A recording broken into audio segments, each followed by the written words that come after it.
Hashtag back to our roots. Hashtag cultural restoration. Hashtag Igbo heritage. These are some common hashtags to a recent trend on Facebook where youths are clamoring for a return to our roots. So we're here today to talk about this call. We're here to understand what this root is and if we are going about it in the right way. I am Onyema Emanuela. Welcome back to Booster for Today podcast. With me today on set are... Hey guys, I'm Nana Catherine Chinemere. And... My name is Chido Isiego Angelica. And I'm Chido Isiego Christabel. Welcome to Booster for Today podcast. Thank you. Okay, I can see you guys are all in high spirits. It's very, very needed. So, like we said, we're here to talk about the call to return to our roots. Our roots, like I said, roots in quotes. So, we've seen a lot of posts on this on Facebook, hashtags on it, a lot of posts, a lot of videos, and so many contents on it. And I would like to say, what do you think, or in your own opinion, what do you think this call is all about? And what exactly is this roots we are to return to? Okay, first of all, the posts you're talking about, that's the trending post that we all see on TikTok.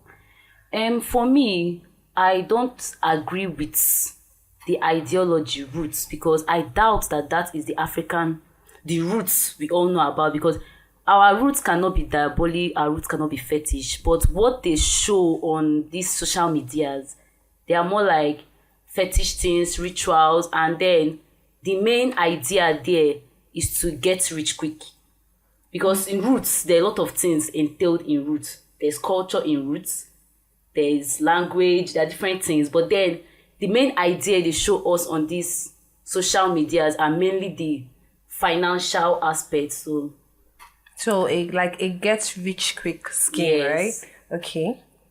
And then if they're talking about our roots, and probably maybe they're trying to defend themselves with the fact that, in the olden days, there's this whole ancestor things of having what the Westerners used to call idol now. Maybe when they come to families, they see all these images in different places and all that. Deities, yes. exactly. Before Christianity came. Those things now, our ancestors, they served them out of ignorance. And most times they did it as a means of communication to the supreme being who they think exists. Do you understand? So they see that deity as a source of communication to the supreme being, which is God, in their own way that they understood it before the Westerners came in. So if that is the roots per se that our current youths are talking about, then probably they are going offside because it doesn't relate at all. Coming around and then doing diabolic things of killing people, showing it on social media, maybe worshipping other gods, and coupled with the fact that Christianity has come into place now, you can't call that going back into the roots, because those people then lived in ignorance. Currently, we are not living in ignorance. So if you're doing it, exactly, we have seen the light. Yeah. So if you're doing it now, you're not going, there's no roots that you're going back into. When you talk about roots, there are a lot of things entailed there, actually, a lot. So why not go back into the roots of your language? Because nowadays, most people don't even speak their native dialect and all that again. You get, everybody is into English, into this, into that. So if you want to leave Christianity that the Westerners give to us, why not leave their language as well, English? So why are we still delving and entering into their... Okay, and selecting the part we want to... Selecting the wrong parts. Okay, so this is a post I came across on Facebook. Okay. It says... Okay, there's a picture beneath, but this is like the caption. But today, what do we see? We have abandoned the angel that guided our land. We have turned away from the divine presence that protected our fathers. We have rejected the spiritual foundation that made us a mighty people. Instead of honoring our ancestral wisdom and seeking divine guidance, we now chase after strange beliefs, foreign gods, and empty promises. Why do we fight among ourselves instead of standing together? Why do our young men and women neglect our heritage and values? Why do we suffer so much when our ancestors once lived in abundance? The answer is clear. We have forsaken our spiritual shield. Without our guiding angel, we are exposed to destruction. Without divine protection, we are like a people wandering in the dark. then in bold letters, the call to return. So from this post now, we can see that the poster is saying that a lot of things are going wrong because we left our founding. I don't know. I think I can't remember the word. So, but we left our ancestors, the gods our ancestors served. We left the beliefs of our ancestors to encroach into foreign beliefs. Now we accepted foreign beliefs, foreign gods, and empty promises. He said. So, do you think that youths of our time are now so moved to return to their roots because they feel like Christianity has failed them? Maybe, they are praying, their prayers are not being answered. I mean, look at our country. Everything is difficult. To eat is hard. The economy is so bad. There are killings, insecurity, and I think we have more churches than most countries. Yeah. And yet, things are like this in our country. So, don't you think we should actually go back? What do you... I don't know. I feel like since Christianity is not really working out, let's try what our fathers did and see if life will be better for us. I think that's what they're saying. Okay. First of all, this post now, she said something about divine intervention, Abi. What's the okay, I don't know if it's a girl or a boy. What's her own perspective of divine? What does she think divine means? She's talking of going back to the roots and she's saying divine. Okay, it might be cheap for them. Now, one of the pains I have is that the youths of our time they are missing the road. Then they are like sugarcoating the name to going back to our roots. They don't sabi the roots. They don't know. There is no... Let's call a spade a spade. If you are doing ritual, you are doing ritual. You are not doing any... African tradition did not support what our youths are doing now. So they should not come and say, okay, empty promises, let's go back to our gods. Most of them don't even know about their tradition. Most of them, they don't know anything about it. So when you want to talk about going back to our roots, saying, okay, look at what the youths are doing. But what they are doing now is not roots. They are doing fetishism. They are doing another thing altogether. Okay, then... The only concern I have is you're serving a tree or you're serving something that is molded. Mm-hmm. So now my point is, did this molded thing create you? Do you understand? A molded thing that cannot see, that cannot talk, that cannot hear, created a perfect being like you that can see, that can talk, that can hear. How possible is that? Do you understand? So most times people are misled. I don't know whether they are misled or they just choose to be dumb. Maybe they just choose to follow. And then this idea of why are they leaving Christianity? Maybe because Christianity is failing them and all that. Personally, most of them are coming with the wrong concepts. Maybe they've heard that if you come to this church or maybe if you become a Christian, all you just have to do is pray to God to give me money and you have money. Yeah. And those kind of stuff. But it doesn't work that way. It cannot work that way. Do you understand? God said that he has given us all things. He has created all things and he has given it to us. So now, he will not give you, first of all, now, as someone that he has given all things. Do you even know the person that has given you all things? Yeah. Or you just want to come and start taking the things he has given you you don't want to know him better. You don't even want to understand the person that's giving you everything. But your own is you just want all things that he has given to you. So they just come with the wrong notion. So maybe they've prayed today, oh God, I want to build a house.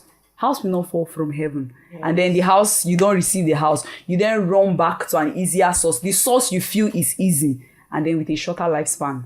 And then the very funny thing that happens in this generation is the fact that most of them don't even care. Yeah. Like you tell them it's a matter of 10 years, it's a matter of 5 years. All their own is they just want to have that money at that point in time. They don't even care. The end justifies the means. Thank you. They don't even care how short their life is going to be. Okay. I think I saw a post one time where someone said something about 5 years people. How far now? Now don't die. Like, do you get that thing? Is that serious that they don't even care again? Like they don't care again. They just die now. Yes, and I want to add something too. Okay. Another thing, this our generation, like they are making a mistake somewhere in the sense that they have not really understood like the main religion, because if they are trying to, because the main roots they are talking about here is the spiritual aspect. Yes. Because our ancestors now, for example, they served gods like fertility gods, god of abundance, god of this.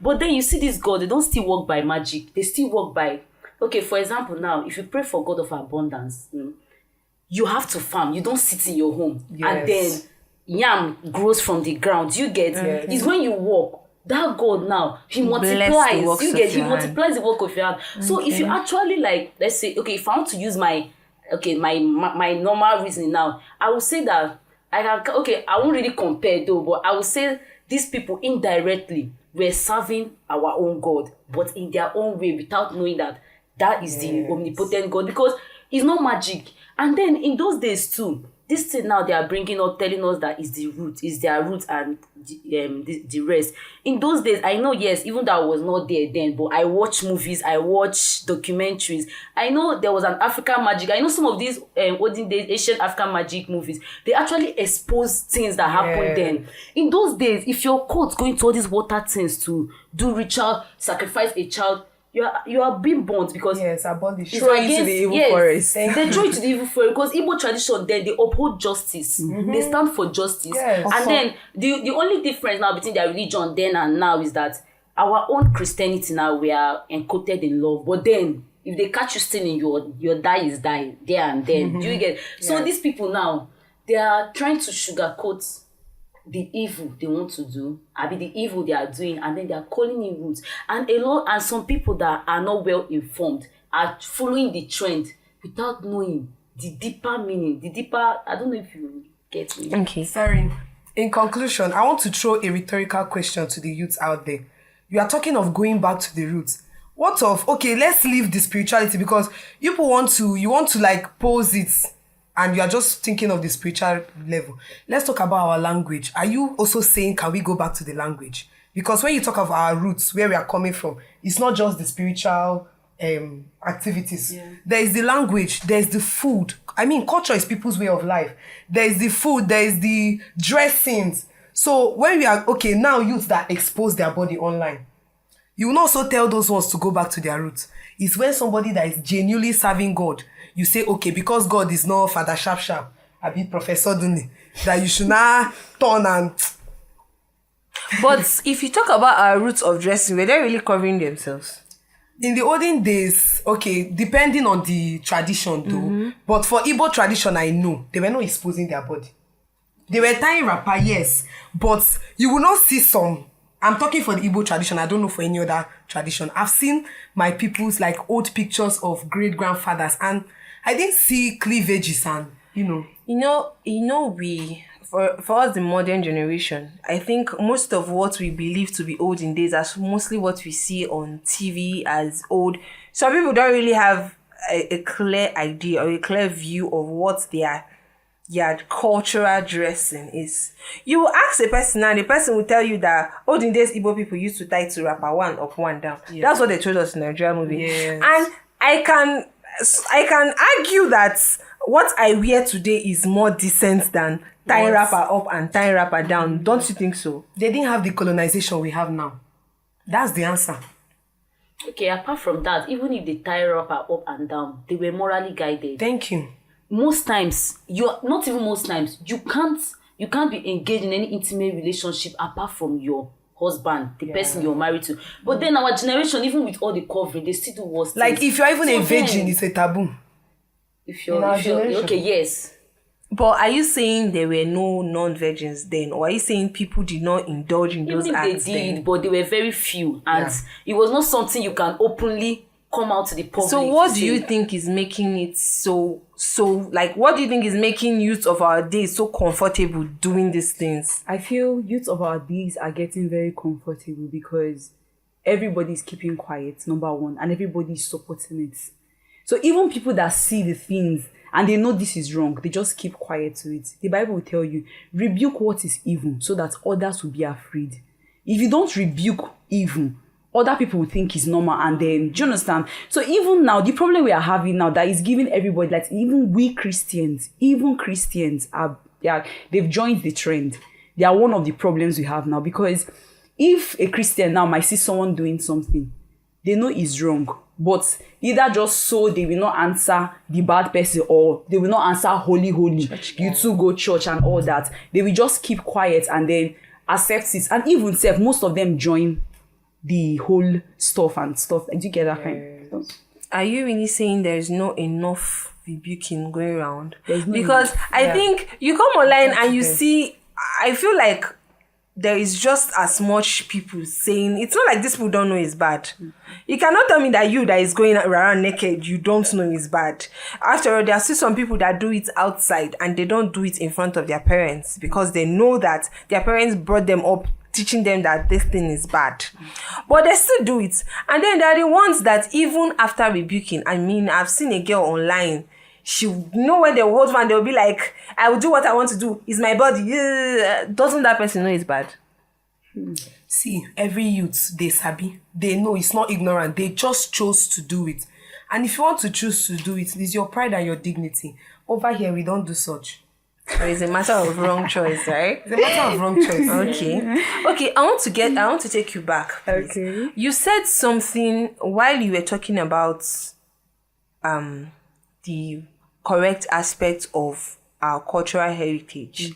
You talked about our ancestors worshipping trees and molded idols, and like, I think from what you said, you were like, that is not giving, right? Okay. Someone will actually argue that Catholics of our time worship the statue of Mary. They have the statue of Jesus. I mean, I've heard such arguments before. So what will you say to that? Okay, like I said, the statement I made then is the youths might compare the fact that of what they are doing now to what our ancestors did then. Our ancestors then, they worship those trees all in the name of they are serving a supreme being. They use it as a form of communication to God Almighty. They might not have known Christ per se, do you understand? But it was a means to them now. It's not like they worship it as per idol, like how people are doing, they are worshiping a tree. To them, it was a supreme being, a form of communication to the supreme being. Do you understand? So this is the same thing now. The images now, it's not like we are worshiping the image present there. It's as if a representation of the God Almighty that we are serving. So now that's what I'm saying, that the youth of nowadays are misunderstanding. They have this misconception of, in those days, they used to worship all these things. They worship molded things. They worship this thing. They were not worshiping those molded things. In their head, what they believed in is that was a form of communication to the divine.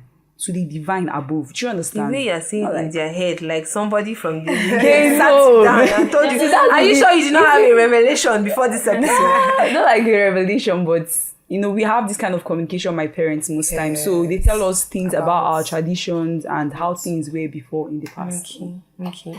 Okay. So now the problem we have right now is this trend is coming from a point of view of there's too much poverty and hardship, and the youth calling for this return want to return to their roots that will get them out of poverty and hardship. So do you think this is as a result of, could this be as a result of them really having tried Christianity and it didn't work, or do you think they were just wrongly informed? Just like I said before, most people come into Christianity with the wrong conception. Most people in their head, once I go to church, I pray for wealth, I pray for material things, I want this, I want that. Most people don't even go to church to thank God for the life He has given to them. Once they just arrive church, Lord, I want to buy this, Lord, I want to buy that. It doesn't sound normal. Do you understand that kind of stuff? So why should your first notion about Christ be money, be material things? Now God, like I said before, God has given us all things. Everything in heaven and on earth and present things in it all belong to us. So first of all now, as a child, God has given birth to you now. You have been born into this world as a child. That's why we have stages of development to become an adult. Thank you. Stages of development to become an adult. Before you get married, you must be an adult. You cannot get married. What do you know as a child? Can you build a family as a child? Yeah. You need to get old to be able to handle a family, handle your wife, handle things around. You need to get old. You need to get older. So you want to get old. Become an adult. Don't allow your mom Don't allow your mom watch this. Become an adult. Maturity. Become an adult. Exactly. Maturity. Okay. You need to mature. But now, youth of nowadays, they want to be born an adult. Thank you. That's what they want. Baby brain. They want to be born, and as long as you're born, and you will still have the brain of a child. Because even now, as we are now, if you move from here now to the States, America is now is a new thing. So you need to learn things about that place for you to adapt to their culture. Yeah. That's the same thing with us here. In fact, it's the same thing everywhere. You need to grow. So when you suddenly, they just want to grow to become an adult, how are you going to manage the things that are given to you? That's why He let us move from this little age. When you become mature enough, then things that you need, you can be able to handle it. I'm not saying that you must reach 30 years to be wealthy and all that, but when you become matured inside, you can have those things.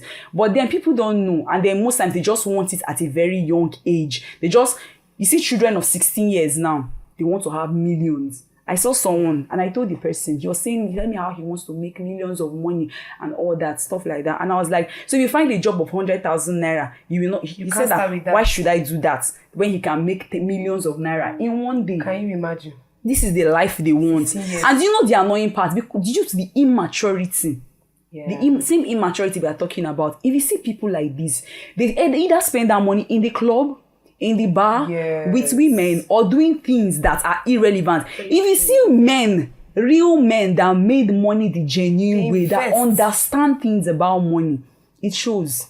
You see how they carry themselves, like it's written on them. Do you understand? So youth of nowadays, I don't know the quest for money. I don't know this whole urge to be there, to just get there real quick, just to have all that. But then it finishes. Okay, let's come to the fact that imagine all these people, they are always making, in a day, they can have 10 million. So according to him now, I can have 10 million in a day. That means the next day you can have another 10 million, 20 million.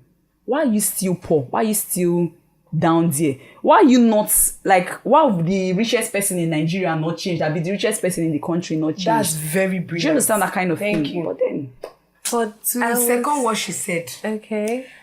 life is a process of development. We all know that. Now, there's a story that I learned from my mentor, Father Rufus. He said a story about the Chinese bamboo tree. I never knew about this, and it has changed my life.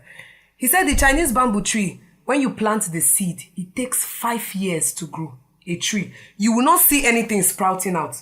When after 5 years, it sprouts out, and then within 5 weeks, it grows 90 feet tall. That's what there is cooking. There's a process going on under that ground. They want to rush into something. There's in all this process now, there's school. First of all, they give birth to you. There's school. There's looking for a job. Okay, people will say unemployment, Nigeria. I know Nigeria is no good. Other countries are better. But have you started with something? We still have sincere celebrities and sincere people that have made it. Okay, you went to school, you studied library science. You are coming out to tell me there's no job in Nigeria. What do you want to go and do? Dust the library. Auntie, go and open POS business. I want to understand where these people are coming from, because they're always complaining, God this, God that, God this. And it gets me angry sometimes. But I understand them. Nigeria is bad.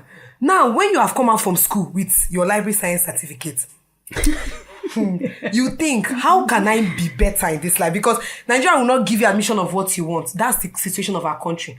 And that was what you found yourself in. Okay, what can I start with? Little by little. Now she's saying a guy of 16 years old wants to make 10 million a day. God knows why he doesn't bring those kind of people close to me. Like, for me to counsel. Because I will speak to you in a way that, okay. So now, you start a process. If it's a Kara business, there is no shame in beginnings. You are starting something. From there, what's the next step? Okay, should I open a shop? From there, what's the next step? From there, what's the next step? Do you get? Yes, I understand. But there are also some people who, I think I've actually come across some people that get rich, or rather get money through that get rich quick scheme. We know the methods we're talking about here. Like that guy now that says he makes 10 million in a day. There can also be another 16-year-old or 17 like him that makes that amount of money, but somehow, maybe because of either he has listened to some people's experience or he has someone that he's learning from, that person invests that money and actually starts, he from there he starts getting bigger and the business is flourishing and all. So I would say, if that person now starts, tomorrow he meets someone younger and he's telling the person, this is how I started, this is what I started with. the person now is looking at it as, okay, this isn't a good idea, because I mean, he started like this and God blessed him. Yes, your first, the way you got that first 10 million was not sincere. It wasn't good, but God still blessed it. Now it has multiplied. So is that the blessings of God? Okay, let's start again. Was it Cannot really frame God sin. that gave him the money? Thank you. You can't frame sin. Was it Sin really is God sin. that gave him the money? That's one step. So we should start asking, was it really God that gave you the money? Now, my problem with these people is, when you've come to church, you've prayed, things are not working hard and all that. You're not even trying, like I said before, you're not even trying to know the person that is the source. Okay, now, because most of them, when they go back to their roots and start doing diabolic things, doing rituals, killing people and all that, most of them use their lifespan as a, what do you call it, as Sacrifice. Collateral. exactly a collateral, yeah. trade by barter. Why can't you do that same trade by barter with God? Thank you. Do you understand? They what they call it, is it commitment? I be Confident. like like as if a covenant. Do you understand that kind of thing with God? Can't you do such? You know, when you have those kind of thing with God, there's this trust. You've built a kind of trust with this person. Imagine if she comes with me and then she tells me something that she's going to give me, let's go into a business, and then she tells me that in case that she's giving me her entire property. She has built a trust with me because I know that she cannot go because I have this thing. I'm using this thing against her. You get that kind of stuff. But then they said no, but they still go over to the wrong things. To me, is a wrong thing. To them, it's not wrong. Do you understand? They go back to the wrong things and then they sacrifice their life. Some people kill human 5 beings. years. Okay, some people even go as far as using their families. Thank you, mothers. Their families. Why didn't you turn one of your child to a priest, to a pastor? Use it as a sacrifice to God. You get like, I'm not going to kill them. God does not even need your blood as a sacrifice. Do you understand? Just offer this person, Lord, I'm offering this child to you. He does not need your blood. But then when you go over to your roots, you do as far as even taking lives, all for the money. Okay. But some people actually argue that there are some aspects of these practices that do not require human sacrifice. I mean, I've seen online where you see young ladies dressed in white and they're in the river. And you know, the Ezenwine priestess thing. Yeah. And that person now can tell you, I did not kill anybody. It's only She's but just a moment. serving the water spirit. It's only but a moment. Exactly my They will not ask you to bring somebody. They will still ask you. Be patient. And that's what they fail to understand. They don't ever start with bring a human life. Yes, because they When want you to come lure the you in. initial time, they'll tell you, please bring egg. You bring egg. Some they'll Do tell you you feel to like bath. it's an easy this is sometimes bath in the water. You will bath Turn outside yourself, naked. use palm tree But and if do you your see head me, like you will this wear, 3 you will times. wear clothes, but you they bath outside naked. Because of money. Another thing that some of them actually, they don't ask them to kill, but then they commit themselves totally to that deity. And then they don't have any life outside. There are some of them. Yeah. There are some of They them are like this is a wine owner. I know some of them. They That get sleep married. with even, They get yeah, married to those this spirits. spirit, Yes, the and then spirits. they are totally committed to this thing. So, of what is it that you're a human, and then You're married to a spirit. you are married to a spirit, and you know the terms and conditions in these things. At least we understand. But then I want to ask you a question. Imagine a situation, because since we have been discussing, we have just been centering on the youths that just want to get rich quick, all this stuff. But how about those? I don't know if you've ever had a situation whereby you hear a kind of very pathetic story, and then like you see that they've got, imagine a guy now that a young boy at a young age, he lost his parents, and then let's say all this wicked uncle, the whole family is against him. He has tried different means, and then he struggles so much. Sometimes I said he barely sees what he eats a day, and then imagine that kind of situation whereby he has seen this kind of, like, life have shown him real shagged, you get, and then someone just introduces this opportunity, like he just needs to bat in a river and then get such a huge money. How about such kind of people? Because we're not considering them like the kind of emotional state they must have been in that led them into such an act, because it's more like we're speaking only on those that want to get rich quick. This kind of people now, like, what My do you dear think about speaker, them? exactly. You are speaking on those. That is actually part of my question. I was getting to it as a matter of fact. Because I have seen someone, I know a guy who has lost his dad. He grew up without a father. Yeah. And his mother was like the breadwinner of the family. And then growing up, she was diagnosed with cancer. and they are already struggling. He had to sacrifice his education to toil hard for his younger sister to go to school, and she's still in school, he's still struggling, and then the mother is now being diagnosed of cancer. And he met a friend who told him that, I'm very sure of this, like, this is legit because I have tried. Why? Because he went to his friend to ask for money, and the friend said, I can't give you, but I can show you how to get for yourself. So now this guy now is being told, okay, come with me, I'll take you to this native doctor and you just do some. Even told him, you will not sacrifice anybody, you will not that. Obviously, I guess that is just the for the ad now. So now in this situation, now this boy, obviously we can say that in a way you might say it's almost justified, because this is his mother, this is his last parent, and after all her suffering, she's about to die, and he sees an opportunity to save her, because this boy in question has taken his mom to several churches. Like he attested to having taken her to different churches. That's after hospitals, he doesn't have money for hospital, so he has gone to different healing centers and nothing is working.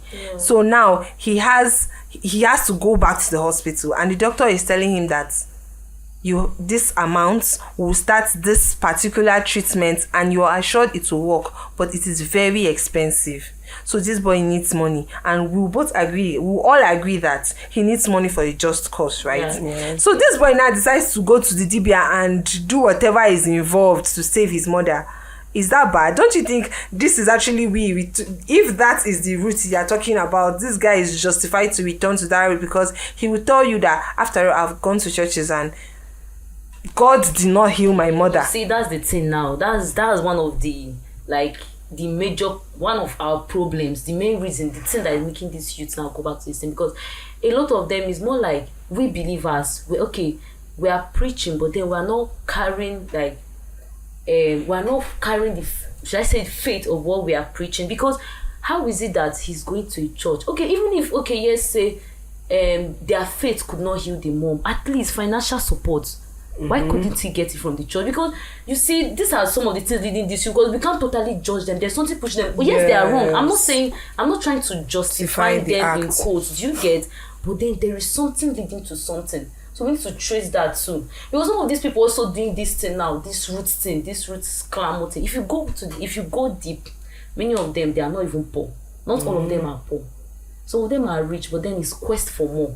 Or maybe they've seen that maybe the community where they dwell in, there's no love, or like a whole lot of things can contribute. I don't know if you're getting me, because I want us to look at another aspect of this Clamour, of this whole issue, and then address everything all at once. You get? My own say in this is not on your own part, but if eventually the guy or whoever he is goes to the Dibia, I will keep emphasizing on this thing. Since he has finally gone to this person now just to get the money to heal his mother, what was the consequence? Like, what did he give in return for what he got? Do you understand? It can never be free. Yes. To get anything, there is always an exchange. At that point, don't you think the boy is ready to give anything to save his mother? That thing he's giving now, is it not more than the life of his mother at that point in time? Like I said, he is ready to give anything to save including his mother. killing another person. Yes. So you cannot justify Then you can't justify it, but the boy will justify it for you, because he will tell you this is the woman that raised him. So the person you are killing did not have who raised the person. The person that he's killing is not his mother. Wow. Me, I don't justify it. I cannot justify it, because you are killing an innocent blood to save your mother. The boy will still ask the question of, why did his father die? Okay. He has suffered. He feels he has suffered from young. Like, he has suffered enough. Like, this is his last parent, so he was ready to do anything to save his mother. If he's really actually going to the roots, this root now, they are using roots in quotes to cover up the other evil aspect. In this root aspect now, if you go to the traditional herbalists, they have cure. So, and those people, they don't ask for sacrifices. So I don't know if you're getting, I'm trying to make you understand that thing he's doing is not the traditional aspect. He's going to an evil means to save his mom. And then in this in our traditional religions, all this killing for the sake of, even in traditional religions, when they kill, let's say maybe there's a war between a village and a village, and then they'll not say for this village to win, I don't know if you've read all these stories, then they have to sacrifice 7 virgins. Even though, yes, that's wrong, do you get? But then you see that they're sacrificing 7 virgins for the sake of 1,000. I'm not justifying them. Do you get me?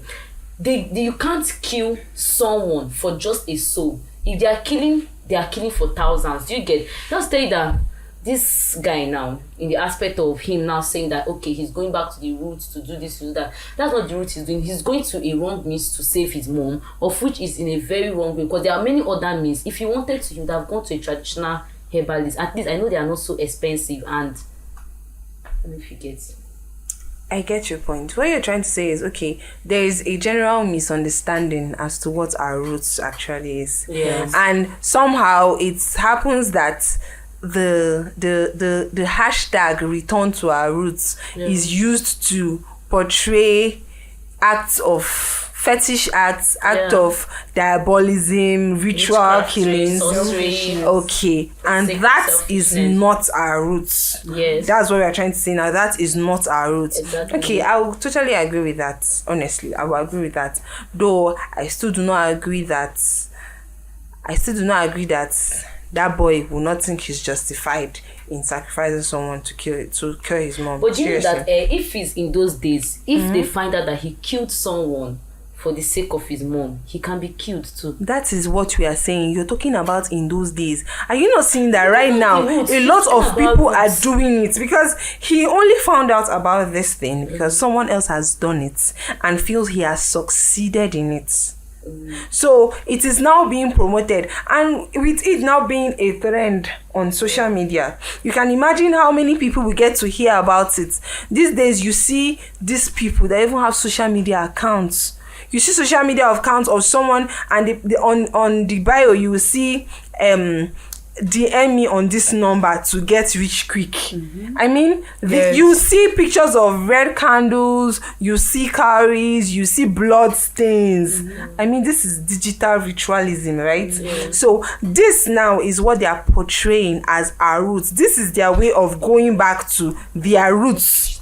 That is what they are saying. So now, I think what I need from you people now is, what do you think? Like, do you feel like this thing, the way it is being out there, and it's gradually becoming a thing that a lot of people are getting to know about it, what do you think are the foreseeable problems? The foreseeable problems it will bring to maybe the younger generation or even our own generation. If, let's say, in years to come now, this whole call, people start answering to it, and all of a sudden people see this water and spirits serving water deities and going to native doctors as a way of them returning to the roots of their ancestors, as they say. What do you think is going to happen to us in the future, or what do you think is going to cause?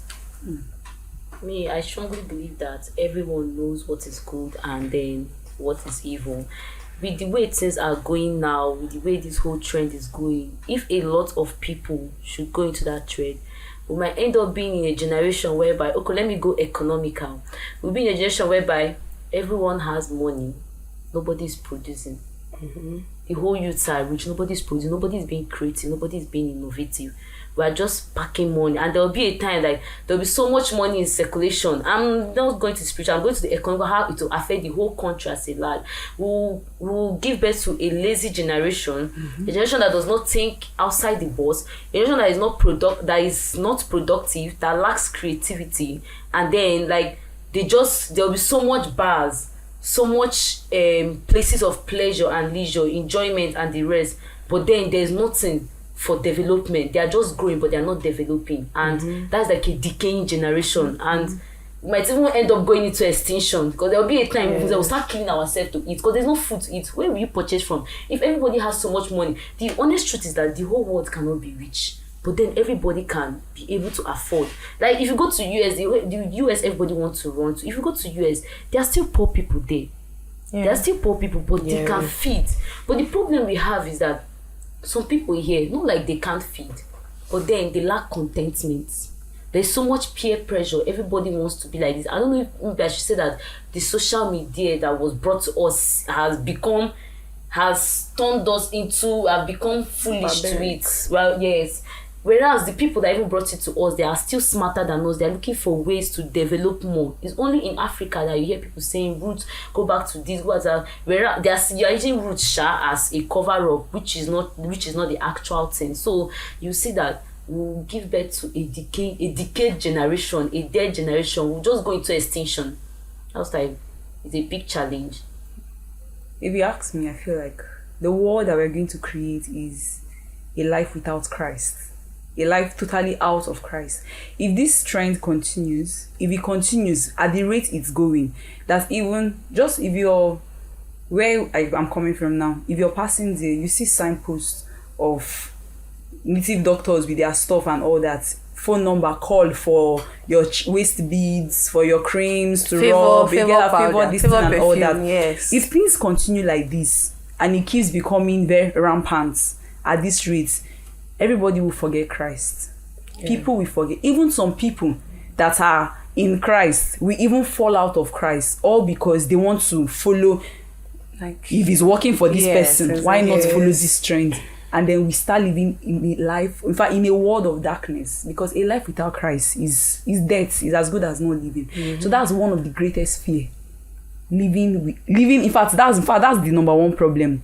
A life without Christ. And it's a very big problem, because at this rate now, it's not even that much again, and already it's as if we're in darkness. Because imagine someone now can, as you are awake with your open eyes, kill your own child for sacrifice. Use your own mother. Where is our conscience going to? Yes, we're going to have conscienceless people. Even speak about it. Barbaric people. You know all these barbarians now, people that eat human beings. That's what we are doing now. Because we are not using it with our mouth does not mean. Because that's exactly what we are doing. You just kill people without conscience. Where did our conscience go to? So that's my major fear of the danger we are in now. A life without Christ. Yeah.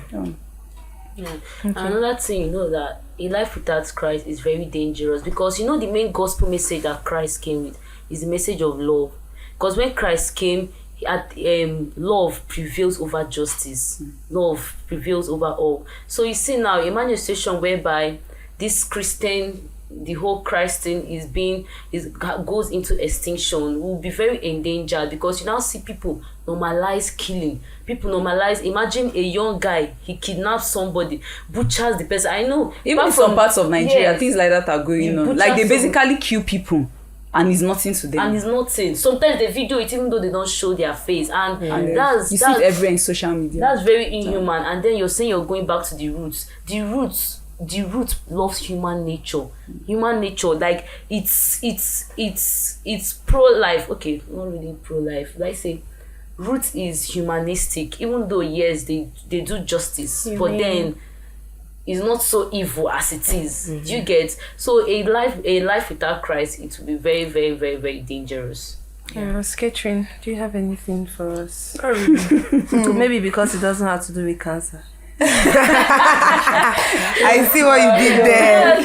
I want to add something else regarding to that story, the story of that guy you talked about, the whole story, and the whole pathetic. There are a lot of pathetic stories I've heard so much. Yes. I remember talking to a youth during this Christmas break, and then he told me, he made a statement to me. He told me, "You have the guts to advise me because you came from wealth." And then I was at that point, I was dumbfounded, because I didn't really have a reply, because I felt like, okay, maybe I've not been in this guy's situation, or this one, that one. But then at the point, it was as though I was now asking God, put me in a situation, let me be able to understand. But then I later rebuked that prayer, because I was like, I cannot wear somebody's shoe. If he would be, do you get? But then actually, experience is the best teacher, Maybe everything you go like experience. So. Honestly. But there are some situations that cause glory, because even Christ himself, before he wore his crown of glory, he underwent suffering. The cross was what led to his glory. There is no human being on this earth without a problem. I know, yes, we all have degrees of, even these people you see that are rich. If you go inside their family, some of them are abusive. Some of them are going through illness that they even wish that they will be poor and be drinking that gari, than suffering that illness, that they have to be on drugs and this. So these people now, they have to understand that everybody has a pain. because there is no gain without every pain has a gain to it. So everybody has a story to tell. Everybody. So it's now, I feel like we now as humans, we should, the aspect of sensitization concerning this whole thing, it should really like be emphasized on, because like we need to emphasize the need for people to understand that like nobody, like everybody themselves have a pain, a story, or something they are going through, and then they need to learn resilience to be able, no matter the situation you find yourself. There are people even in our communities, you see people that in their final year they lose their parents and there is no hope. But then so far as there is life, there is hope. You must always find a solution. Okay. I would like to add something, sorry. Okay. One of the unforeseeable problems too is like a dark world, a world full of slavery. Because number one, the Lord has created the earth and said we should dominate it. Now these spirits are the ones dominating it. We don't have dominion again, because you have consecrated yourself to all the things they are doing. Then another thing is like now, okay, a dark world. Now they do jungle justice. Like as at now that the things are okay, I will not say it has not become that bad, but the situation, the tradition or whatever they are doing has actually become bad now. I will not say it's not that bad. And they are doing jungle justice, they are butchering people and all this. Imagine the extent of these things. What will they now do at that time? Like at that, if this thing continues, what will they do at the future time? So the only advice we can give is just try. God is a merciful God. No matter what, during the story of Mary Magdalene, he said, whosoever is without sin, cast the first stone. There is nobody. We have all our problems, we have our faults. So we are just talking because, okay, we had the opportunity to be saved. We have opportunity to actually experience Christ. There are some people that have not even had the good news. So that's why we are called to preach and spread the good news around. And don't also criticize people. You get? There are some kind of people where, you guys reset the knots for their heads so they will come back. Okay, I think you're already jumping into my next question. Because, yes. This was there after me. No. Because the way, okay, it's sad that we are already, as it is, we are already losing some youths like us to this fetish and diabolical ways.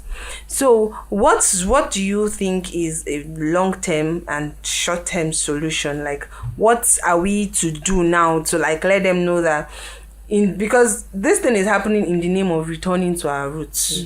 So how do we correct this notion? How do we set them in the right path? Because I think we'll agree that they are on the wrong path. Yeah. I have one thing to say, please, but I don't know if I can get a Bible.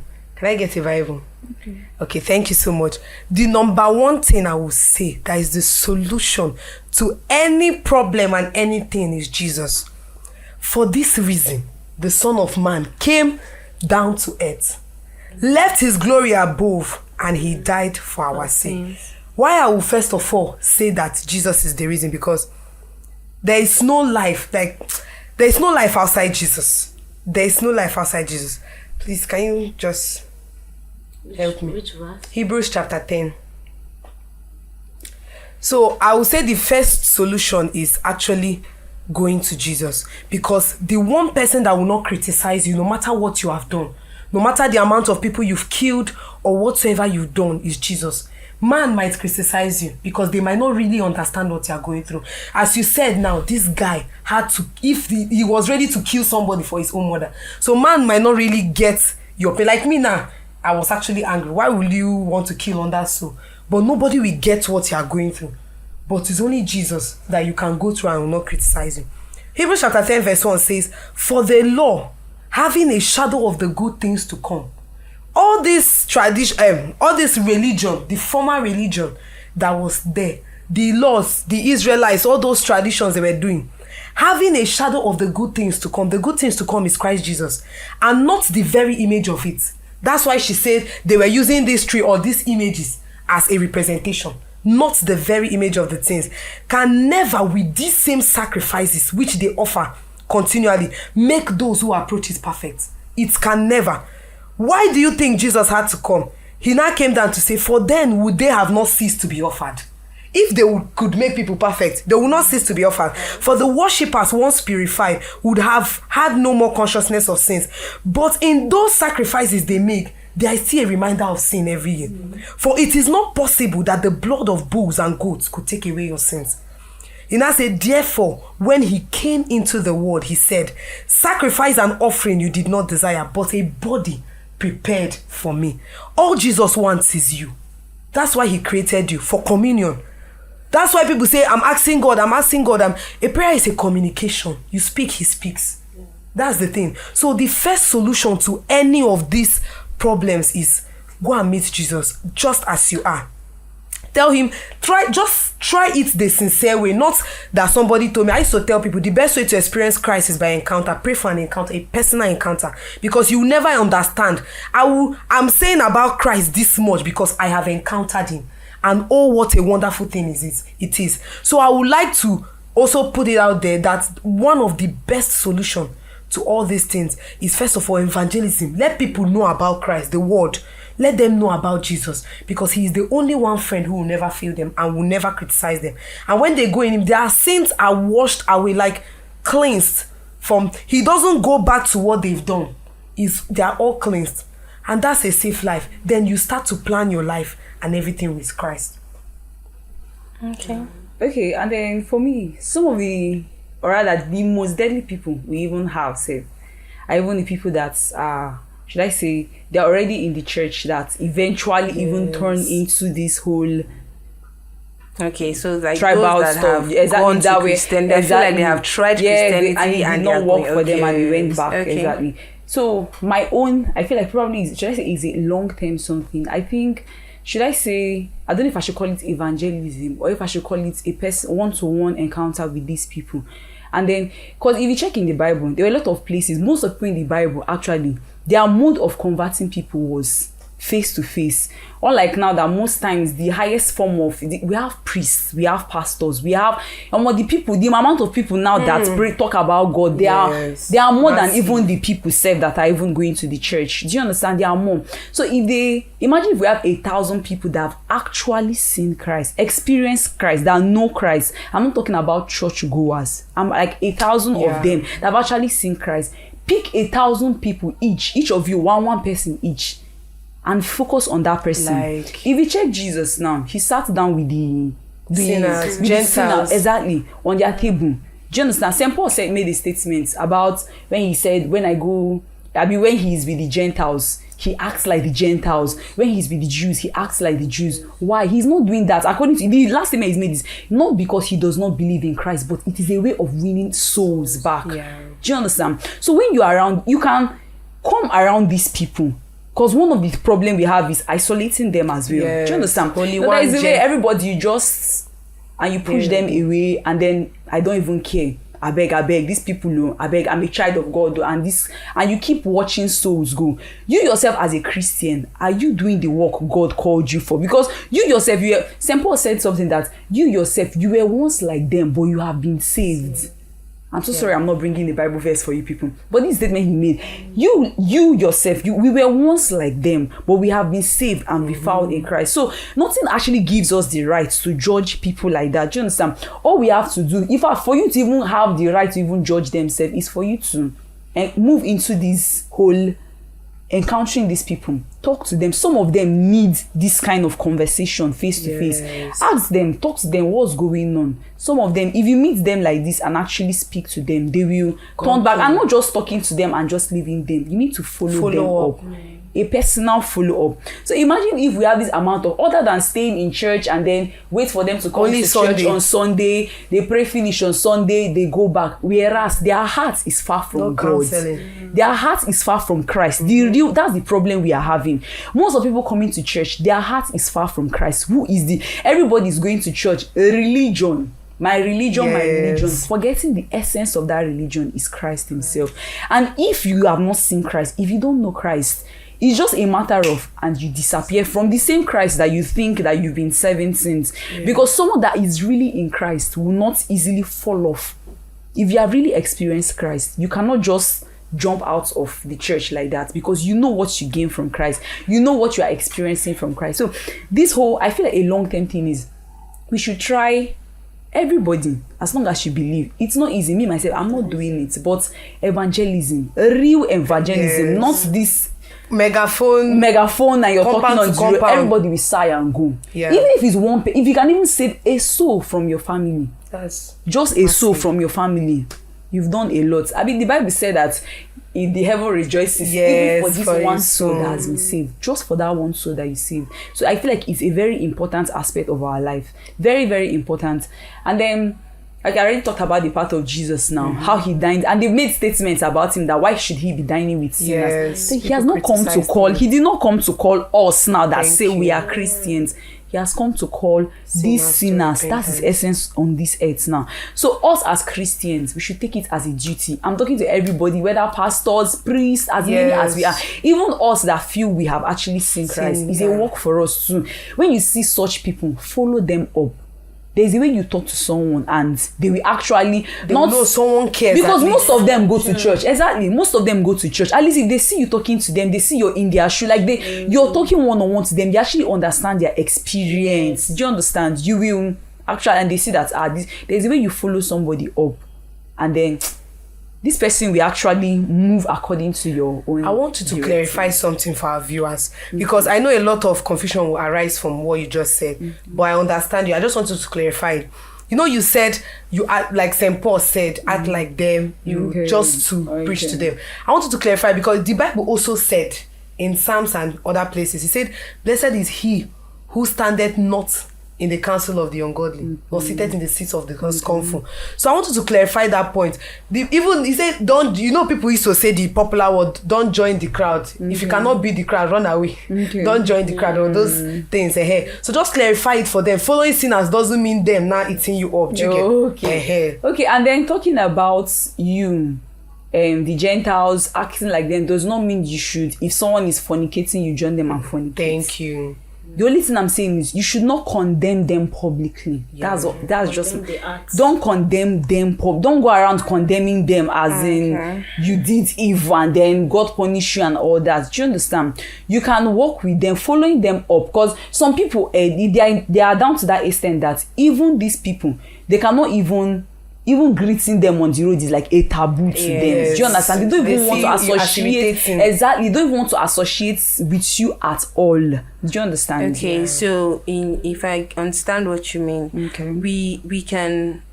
can like, you don't just reject these people because of the bad things they're doing. Okay, I think there's a verse in the Bible that says you can be in the world without being of the world. Okay, so but I can say that I think there are some people that will argue with you that there's also a saying that says well, how do they say it? I think something like, I can't get it right, I can't really remember it, but it's about when you work with people that do bad things, it can corrupt your manners, right? Okay, so maybe now these people you are seeing that are already answering to this call, back to what we're talking about, right? They're already answering to this call. Like you see, maybe you have a friend and the friend has confided in you that, okay, last December when I went to the village, I did a sort of initiation. I went to the river, and she's obviously seeing nothing wrong with it. She tells you that her mom told her that that's a heritage or a culture or something like that.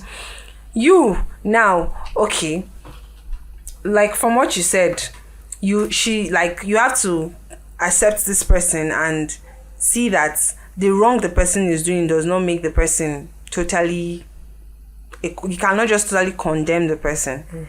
But now, if in the course of, okay, I'm trying to understand this person, she's still my friend or something like that, and somehow it gets to maybe where she tries to initiate you into it or something like that, how do you now handle that? You know, because she's still your friend. You already right? quoted a Bible verse of be in the world but don't be of the world. Yeah. Do you understand? If you're in the world, does not mean you should let the lifestyle of people. One of the problems we're having is peer pressure. Do you understand? It's peer pressure. That's one of the problems we're having. So if you're someone that this whole peer pressure stuff can easily attract, because these people now, if not for most of them, peer pressure is their problem. Do you understand? Not even because they want to be there, because of someone moved you inside there. You can be in control of yourself. Do you understand? There's this whole the fight of the human, the spirit. Your human self and your spirit self and all that being in battle with each other, and you get that kind of stuff. So we are humans. Do you understand? There's always this, how will I put it? There's always this want, the urge, exactly, to do the thing. Let me tell you, even as Christians, it's difficult. Temptations always arise. At different points in time. It comes. So are you not advised to run away from temptation? Yes, you advise to run away. If you can't control yourself again, I would advise that just step back a bit. Go back first. If you can't control yourself with that friend and you are seeing yourself actually entering it. Even the Bible will tell you that you should, exactly. Also, run. When you see the devil, you should flee. Resist the devil and flee away from it. Exactly. Because see boiling pot of what you enter inside, you will not get sense now. If you resist the devil, he will flee. Do you understand? If you resist the devil, he will flee. So now, the devil and these temptations holding on to you is because you have given them permission. You granted permission to it in one way or the other. So when these things come, you yourself, there's always this, like you said now, you will sense it, you will know. So if you find yourself about to do something wrong, don't you know? You just don't. Actually, you will know. Do you understand? But when you persist, when you keep staying there, okay, it keeps coming, and then it comes in different forms till you enter a point that you even get convinced that this is right. You even have points safe to back yourself fall into it. So in let's just say, in summary, know when to stop, right? Know when to stop. I mean, yes. Now, like when you are trying to save someone now, okay. When you are trying to save someone, know when to stop. Yes, now, because like I'm saying now, you will see person, a baby day old Christian want to go and save his wine. Do you smoke?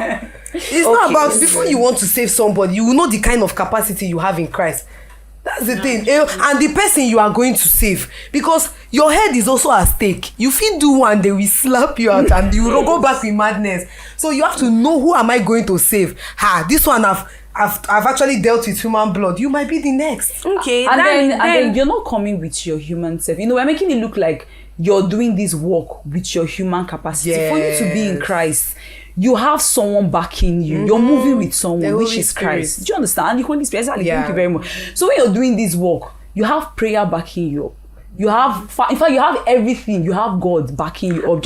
You're not going with your own capacity and ability to go and save this person. You have someone that is moving with you. Do you understand? That's why you have to be in constant prayer. You won't be like, okay, I'm going to save this person and you rest. Temptations are going to come. Money. It is those prayers that will save you from it. That will keep you in a constant state of consciousness. Yeah. Do you understand? Exactly. And then another problem we have, rather, should I say, is, I don't know if I should call it on a short-term something, but I feel like short-term problem. A short-term solution. Okay. I feel like the parents of this generation, I don't know if it's this generation or our parents now, most of them are in support of what's going on now. Yes. Okay. A lot of them are in support of what's going on now. Even said some of them will go as far as telling you, is it not your mates that are? Yes. And even your parents are now the one causing peer pressure for you. Actually. Do you understand? So it's a plea to the parents to help. Because if you have a child that, okay, imagine your child his source of income is fraud, so to say. Source from terrible distance. Then you will now get married. You will feed your children with fraud. Take care of your children with fraud. Do everything in your life with fraud. How does that sound? A generation. You understand? Creating a generation of fraud. Because even your children, we teach their children how to do it. And if the cycle continues. But do you think these parents that are in support of this fraudulent activities rather, do you think they will actually be in support of the extra that comes with it? I mean, they will not want to know. Because I feel like how this fraud thing is coming in now is the whole returning to our roots. I think there are some people that also return to their roots with the fraud. Okay. So they are returning to their roots to empower their fraud. Yes. I'm sure you understand what I mean. Yes. So do you think the parents will also be in support of them going to that extent? Okay, it does not even matter whether they're in support. Because you push them first of all into the fraud. Some parents will tell you, I don't want to know how you do this. Just bring the money. Whatever consequence that follows, it's the parents. So if they even use you for the extra roots, I have a mother that if anything I buy for my mother, if I buy my mother a golden wristwatch, she will first and look me. Okay, Chinemerem, where did you get the money from? Like, you see the kind of training now. You will not just, a 16-year-old boy will bring a Tesla car key now and give the mother. She'll be dancing, hey, Jehovah, Mewere Mama. You are the, oh my God. And you tell me that, no. That's the song they sing. So this type of thing, as she said, parents have a major role to play. Yeah. Ask your children questions. This thing you are using, you just come out, you see your, I say my mother knew every single clothes we put on our body. Yeah. If you wear any clothes that, she will look at it and ask you, where did you get this clothes from? And you will answer. She will question you. You can't even lie. You can't lie to me. She will question you to the last. You will say the truth. That's the thing. So parents really have a big role to play. And another problem I have is this idea of it's because you're wealthy, it's because you're this thing. Yeah. There are poor people that are still on track. There are people that are suffering, but the little they can get, they are using it. And in fact, they don't even want to hear that. You just that very much. So this is a matter of being satisfied, being grateful, being contented for the little you have. Because even after you have that quantity, you want 100,000. Tomorrow you want 150. Thank you. Day after you want 500. See, human wants are insatiable. Wait till 60-year-old boy they use 10 million do. Wait till you want use 10 million. Now crackers biscuit you want buy. Wait till you want use 10 million. 16 years they chop crackers. You don't know that this generation is developing. You're seeing 16 years they do that. I pity the next generation. Okay, who these Gen Z mothers? God have mercy. I pity the next generation. If parents are like this, what will the new mothers do? Okay. So I think we've discussed quite extensively on this whole call to return to our roots and also the roots that are being referred to on social media. So now I would like to say, as we've seen the dangers of the possible return to these roots in particular, and while we hope it doesn't happen, do you think there are actually other aspects of our roots that we might want to try returning to? Because the truth is, I've also come across some posts that don't have to do with the whole spiritual aspect. I've seen it was even a meme. I've seen a meme of, okay, there was a picture of this girl and she was drinking water and was looking like this, and they were like, this is the way I look at big farmers when everybody find out how to heal themselves. And it was a call to return to herbal medicine. Okay, they believe that there is healing in nature. There is healing in nature. Okay, I think this is also a kind of our roots. And then there's also the farming aspect. I mean, right now everybody's going into tech bro, tech is crypto. Everybody's going into everybody's getting digital. So there could also be a call to return to our practice of farming. I also saw no skittering. I saw our culture of farming. I don't support that one though. I'm not entering the farm. I mean, like, look at me. I can't enter the farm. You have already turned down the call. You didn't even let them call you. You have rejected the call. You know, that's the problem we're having now. This call of going back to the roots, they are not turning back to the positive aspect of the roots.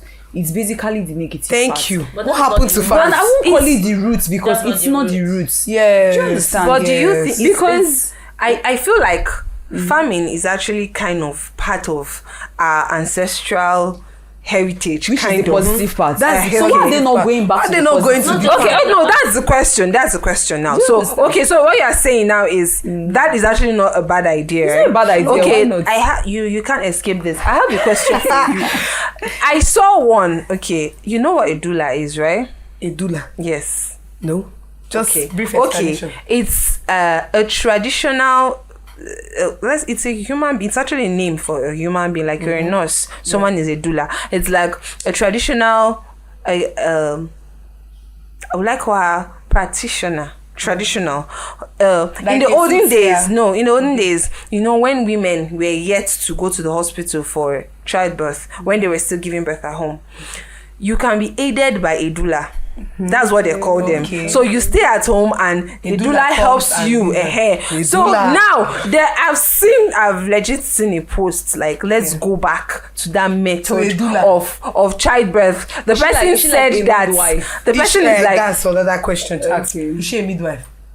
No, said okay. The person not said, a registered. Obviously, not a registered midwife. I go 5 years. No, the finish certificate. Because the person was like, I don't have a screenshot of that exact post, but if I can remember well, she said that these days women have turned to cesarean section and to avoid pain. Yes, and like they now opt for it even before it being offered. So I guess she was not like, let's return to our roots of normal childbirth, a doula helping you out. And so I'm trying to say now, do you think this is positive or negative? First of all, you said a doula was there now, so she's obviously not certified. Maybe they learned because they were not aided with what we have now. Now that we have been improved and we are aided with more technologies and everything, why going back to a doula? What if a complication arises? Egypt Thank you. After God has released you from Egypt today, Israel, they go back Egypt. Now, what if you have a complication during the birth? Will a doula recomplicate the complication? But I think there were ways they were doing that. Now, what do you know? Okay, sometimes giving birth. Yes, most times they end die. up having There are some maternal complications that even to the level of primary health centers can't even handle, and those people are professionals. But do you know what I think? I think those problems started coming with developments. Because in the olden days, I was made to understand. I've read books. Like, why am I going far? Child of God. The Bible says that when someone wants to bless you, you are in labor, you deliver like the women of Hebrew. The women of Hebrew, did they have registered nurses and registered midwives? That's there now. Okay. And but now in this new age, someone is telling you that you will deliver. Wait, if you are in your labor room, you're in the labor room now, and I come to tell you, you will deliver like the women of Hebrew, what will you say? I will rebuke you. Let me tell you something. It doesn't. You see, in those days, they had the correct knowledge. Like in those days, then when I was growing up, it was just a way of my dad scaring us. He would tell us, don't touch anyhow plants. If there's a plant you touch, you disappear. In those days, they had practical knowledge of nature. They studied nature. Us, we are studying books now. Them, they study deep. You see, a man can go to a forest and stay in that forest for like a whole year, interacting with the plant. He's not eating. Okay, maybe he's just feeding from nature. He's interacting with plant, interacting with this. He's knowing the herb, because in those days they actually had cure too. Even our orthodox medicine now, we are made from this herbal medicine. So we are still, if that's the positive route, the kind of route you're talking of, I believe we are still, we didn't abolish it. We are still living with it because it's still you can't, if you remove, it's a more advanced form. Because if you remove a root of a plant, the plant will die, of course. So that means we are still in it, but in an advanced form. And if you want us to go back to that aspect of a doula, about medicine, using this thing to cure, are you willing to go to pay that kind of sacrifice of staying in the forest, learning plants? No, it's a process. So are you not? What do you mean? You are spending. What's that? You are. Haven't you spent 5 years in the university? Let me tell you. I'll be honest. Out of that 5 years, remove 3. Spend 2 years in the forest. Let do that better. I mean, it's enough better. It's not faster. Let me tell you something. Sorry to cut you short. Concerning this whole doula stuff and the rest, and then too, the same way they also had skilled people, like, because, like, how will I explain it now? You see, the same way, because God knows that, okay, this thing is not available now. He makes, like, okay, the available becomes desirable. In those days, like, there was what my matron told me, like, maybe something like this breach, although it's not recommended now. Yes, but in those days, there's something called external pudendal rotation that they do then. You see, those women, they are very skilled. Let's say if a baby is presenting in breach, there are some skills they do. But then in this generation, technology have advanced. You don't expect technology. People will sit down and be learning. Do you know, sometimes they stay with the labor woman for years, and no, you cannot be. How will you see a less stressful, and you're going for a stressful one? I'm not saying that one is bad. It's not bad, but then it's technology advanced. has made it better. So let's live in the advanced world. And then when we talk about this whole, in those days, that's how they were giving birth, like the Hebrew women. You know, now there's something we forget, that there's something called statistics now. So now we are keeping accounts of people, the amount of normal deliveries, the amount of cesarean sections, stuff like that. In those days, you and I know that we do not know how many women that must have died from complications. Yes. Because there was no record to it. There was no record kept. All we just know is that in those days they were giving birth like that. Hebrew women, this one, that one, and nothing happened to them. What of those pregnancies that actually could not come out that way? What eventually happened to them? Yes. Even these our grandmothers and grandfathers, most of them, if you ask them, they'll tell you they actually gave birth to 10 children, but 2 died. I actually was pregnant for, this thing, gravida para. So when you ask them those questions, you find out that something. I think I understand I understand what you're saying. Well, in my opinion, what I just mean is, I feel for it to be like a known prayer, because you agree with me that a lot, it's very common to see someone, or to hear someone say, "Oh, you're pregnant, or may you deliver like the women of Hebrew," and everybody will shout amen.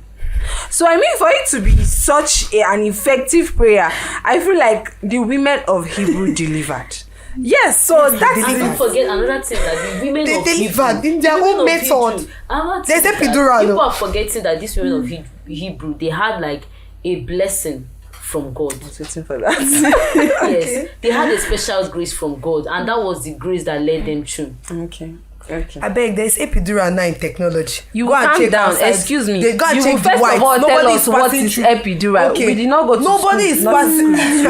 Nobody is passing through this pain now in the white world. Nobody is passing through this pain. You see, even it's more like a content. Go with me through to to have a natural birth. I watch it all over TikTok. They use it as content. Wow, I'm testing natural birth for the first time. Why? Because once contraction starts, they go for an epidural. That's this injection on your spine, intrathecal, right? On your spine, and it numbs all the pain. Like, I have someone that I know, my neighbor before. She said that when she went to give birth in the US, she said she was sitting down there like watching TV, and the doctor said, "Oh, see your baby's head, see your..." She was looking, she said, "No wonder these people like to carry belly anyhow. See your baby's head." So those kind of things, and you are telling me born like the Hebrew woman. Okay, so join Hebrew I women. think this girl is just taking us out of what we're, because we are talking about returning to roots. This girl is telling us to go further. She's telling us that there's even a place we have not reached. So instead of going to Dula, we should go to epidural. I don't follow now. Nice Go Dula. Okay. I get it. Okay, so I think today's episode has been so sweet. Like, I've learned a lot of things. So I think in summary, we should just what we're trying to put out there is, the first thing is that there is a misunderstanding as to what our roots actually is. Right now, what is being portrayed as our roots is a vile fetish, diabolical practice, and which people are doing for their selfish interests. I'm very sure that is not really our ancestral heritage. Like, when you talk about the heritage, it's actually something I've actually seen some research that tells us that African traditional religion was able to coexist with Christianity. But now people are portraying it in light that we accepted the foreign people, or how they put it, white man's religion, and we have rejected our tradition. Yes, I've low-key seen it that way. I think I'll be really quick with this. My fellow Nigerians, I come to you today as a transformed leader, awakened to the truth of our heritage. For too long, we have abandoned our roots and embraced foreign practices that have not served us well. It's time to return to our original ways, to the values that once made our ancestors great. Now, this is what he said. I propose that we replace the Bible and Quran with a sacred offer in our swearing-in ceremonies. The offer, a symbol of truth, honesty, and justice, has been a cornerstone of our African culture for centuries. It's time to reclaim our heritage and restore the integrity of our leadership. Okay, now this person is saying that according to him, we abandoned our ways, our tradition, and now we've gone. What he's saying is the foreign people's religion now is the Bible and Quran he's talking about. And he said it should be replaced with the offer in the swearing-in committee. Okay, let me first of all ask you, what do you have to say about that? I'm not in support too. Okay, I think for me, what I feel is, the swearing in ceremonies we are talking about too, where did we learn them from? But first of all, Sefe, Christianity is not a culture. That is the point. So why I are feel they that always is where comparing people are it? making the Yeah, mistake from. They Christianity are is not a making it look culture. like Christianity is the white man's Yes. culture. That why we live because in our roots I and feel believe we have our culture and then our religion, right? Now the problem is people are feeling like it cannot coexist. I don't think Christianity was what the white men grew to know, like this is our culture. I think that is where the problem is coming from, because we are seeing it as a culture that we are imbibing from, like we are learning from them. So maybe when we learn to understand that Christianity is, well, I say, a way of life, It's a way and of life. okay, maybe we won't see it as such a threat to our heritage, because I think I so much respect culture and heritage in the right form. Because the misunderstanding now is where our problem comes from. So what I have to tell our youth out there is, be mindful of what you're promoting, be mindful of the post you're making, be mindful of the post you're watching. I mean, if you talk about where you see videos of someone carrying a coffin with a live person inside, what does that have to do with culture? What does that have to do with heritage? I think this is where the problem is coming from. And for all we've learned today, we've heard of ways to, at least, I don't know if we can actually totally stop this call from being answered. Nobody knows the future. But at least ways to try to manage it. First of all, the main reason why people are turning to this thing, like we all said, is greed. And they want for more. So if you are contented with what you want, you will not want to be looking for how to do rituals to get money or something. So let's try to be contented. Let's try to seek the face of God. I think where we started this whole thing is people feeling Christianity has failed them. So like our beautiful speaker said today, I think it's time for us to try Christianity for ourselves. So instead of trying to going by what you hear in this church or what you hear from this pastor, try to know Jesus for yourself, and let's see if truly Jesus will fail you after you've known him. Let's try to understand what is really happening, and let's try to understand what we are promoting, because some people that are promoting this call do not even know what they are being called to do. Thank you. So before you promote any post, any trend, please try to understand what it's about, try to understand what it entails, and try to differentiate what it really means from the misunderstanding, so you don't promote something that is wrong. Okay, we are quickly coming to the end of today's podcast. I think we've really spent a lot of time, and I've gotten to learn so much about, like, so much, even aside the whole returning to roots. I learned about epidural and cancer. I learned a lot. And I really want to say a big thank you to our beautiful speakers today. Nurse Catherine, Nurse, yes, right? I'm correct, Angelica. right? Yes, Nurse Angelica, and Doctor. she doesn't want me to say it. Dr.